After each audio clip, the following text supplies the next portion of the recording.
You know, for years, public relations has felt like this reactive game, right? You're always fighting yesterday's battles, responding to stories that have already taken off.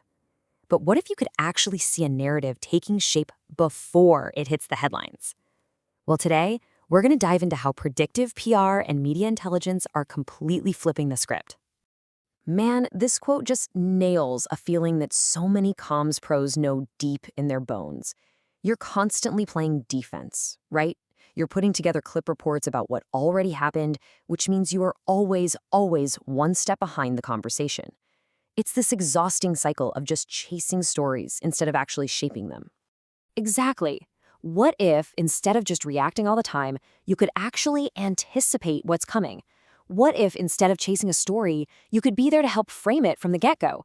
I mean, that one single shift, it changes everything. And that's the core promise we're going to unpack today.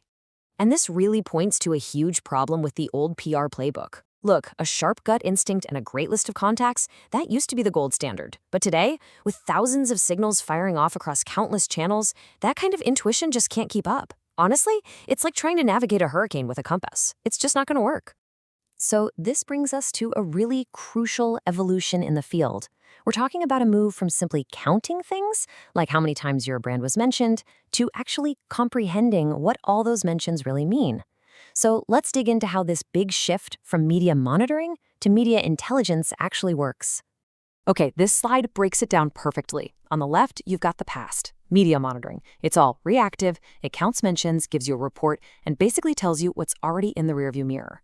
But on the right, you've got the future, media intelligence. This is about analyzing the actual stories, tracking where they're headed, and telling you what's just around the corner. It is literally the difference between a history report and a weather forecast. Which one would you rather have? And that distinction? It matters directly to the bottom line. Get this. A staggering half of communications leaders say they struggle to prove their impact. And why is that? Well, just counting clips doesn't really show true value, does it? So you get stuck in this vicious cycle where you can't justify your budget, which means you can't get the tools you need to, well, to prove your worth. This is how media intelligence breaks you out of that cycle. It lets you move beyond those old vanity metrics and connect the work your team is doing directly to the outcomes that leadership actually cares about.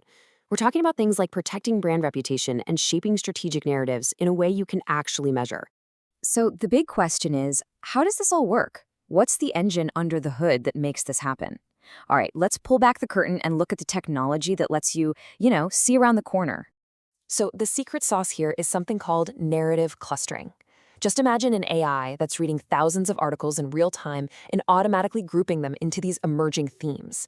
It's the thing that detects when, say, a few small outlets, an industry blog, and a key influencer all start talking about the same negative angle on your supply chain.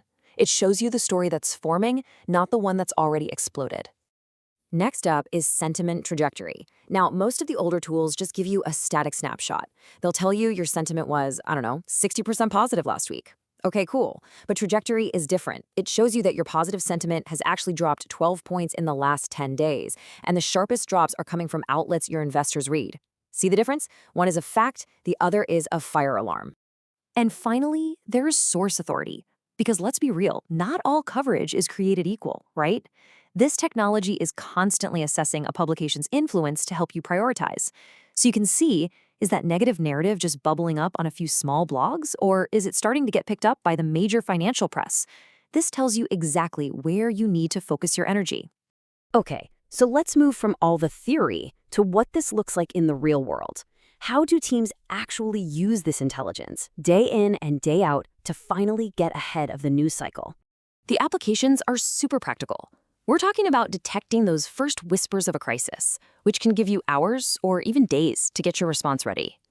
It's about knowing the absolute perfect time to launch a campaign because you see a clear opening in the conversation. Or you can use it to track tricky new topics, like how people perceive your use of AI, or even just to give your executives way smarter intel for their briefings. It all leads to better, faster decisions. Let's paint a picture here. Imagine you're a comms director. You grab your morning coffee, you open up your dashboard. It's not even 9 a.m. yet. And instead of a massive list of clips you have to read, you see 3 distinct stories, 3 narrative clusters, forming around your brand in real time. And right away, this unlocks a totally new workflow. You can triage your entire day instantly. Okay, Step 1. You identify that positive product review that's starting to get some traction. Decision, let's amplify that. Step 2. You flag a negative story that's just starting to bubble up in some regional outlets. Okay, let's start to prepare for that. And step 3, you see a competitor's big announcement is drawing some comparisons. Let's just monitor that for now. And what's the result? Your team isn't scrambling anymore. Before most people have even finished their first meeting of the day, you've already made 3 critical strategic decisions.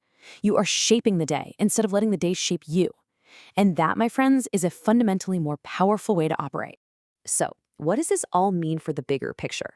This isn't just about some new tool. It's about a whole new playbook for the entire public relations function and really its role within the business. And hey, don't think for a second this is some far-off future stuff. According to McKinsey, 72% of organizations were already using AI by early 2024. The shift is already happening, and communications is right there with it. This is happening right now. This table just sums up the whole transformation perfectly. Just look at trend detection. You're going from reactive and post-publication to proactive and pre-peak. Or look at the time it takes to get an insight, from days or even weeks down to hours or real time. I mean, in every single category, this is a massive leap forward. And this right here is the ultimate payoff. With this kind of intelligence, the comms function is no longer just reporting on history. It becomes a crucial strategic advisor to leadership with a real, quantifiable impact that earns it a permanent seat at the decision-making table. So I guess it all comes down to this one question for you and for your team. Take a real honest look at your workflow. Are you spending your time just reporting on what already happened? Or are you equipped to start engineering what happens next?